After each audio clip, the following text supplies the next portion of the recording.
Lorsque j'ai parlé tout à l'heure de cette quadruple fonction de stocker, traiter, émettre et recevoir de l'information, j'avais devant l'esprit quelque chose comme un couplage entre un support et un message, par exemple. Et considérons, je vous prie, ensemble ce couplage très simple du support et du message. Ce couplage a une histoire. Et dans ma première partie, je voudrais que vous considériez avec moi cette histoire-là. Prenons un peu de recul pour comprendre les nouveautés d'aujourd'hui.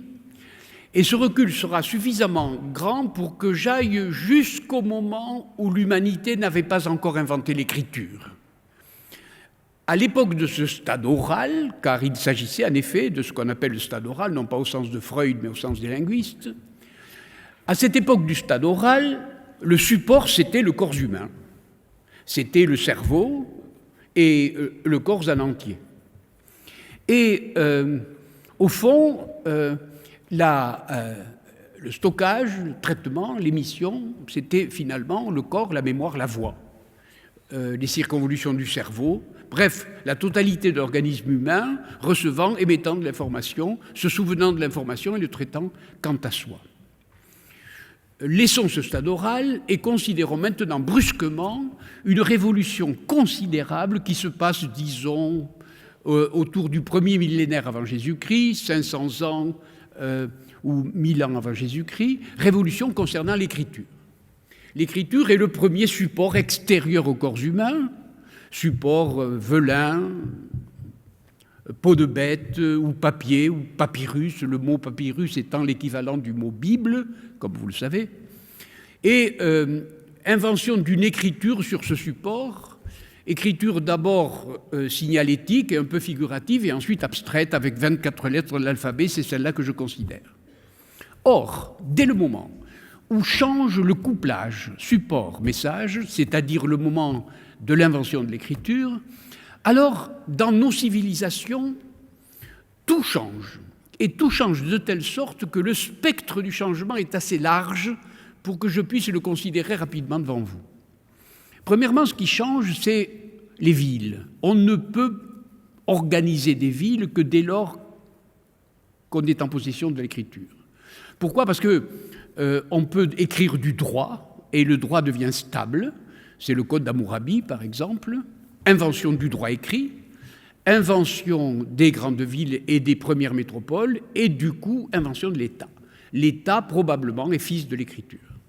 Mais État, droit, métropole, et aussitôt advient quelque chose de parfaitement nouveau, qui est une deuxième invention abstraite qui est liée à celle de l'écriture, c'est l'invention de la monnaie.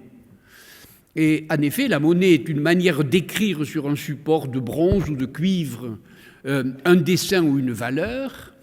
Et cette monnaie est suffisamment abstraite pour remplacer tout à coup tous les détails complets, considérables et compliqués du troc. Il était très difficile d'échanger une vache contre un boisseau de blé.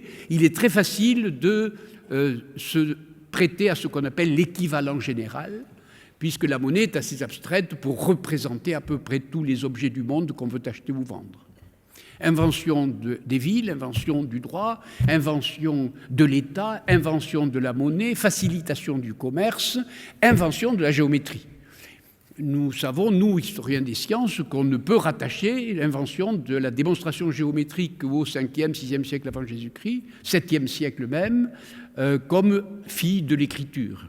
Mais plus encore, coup de tonnerre dans le croissant fertile, dans un endroit, Nekoumène, entièrement défini, entièrement occupé par des religions polythéistes, coup de tonnerre formidable, invention du monothéisme avec les prophètes écrivains d'Israël et invention de ce qu'on appellera à partir de là les religions du livre, là où les religions de l'écriture, de la Torah pour nos amis juifs, pour l'écriture sainte pour nos amis chrétiens, de livre le Coran pour nos amis de l'islam.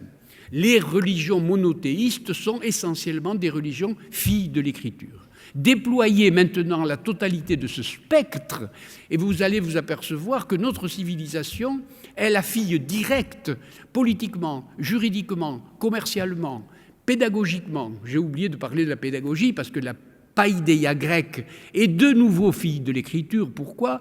Parce que chaque instituteur ou chaque enseignant a à sa disposition l'Odyssée d'Homère qui n'a pas besoin de savoir par cœur et dont il peut léguer à ses enfants les contenus divers concernant les métiers.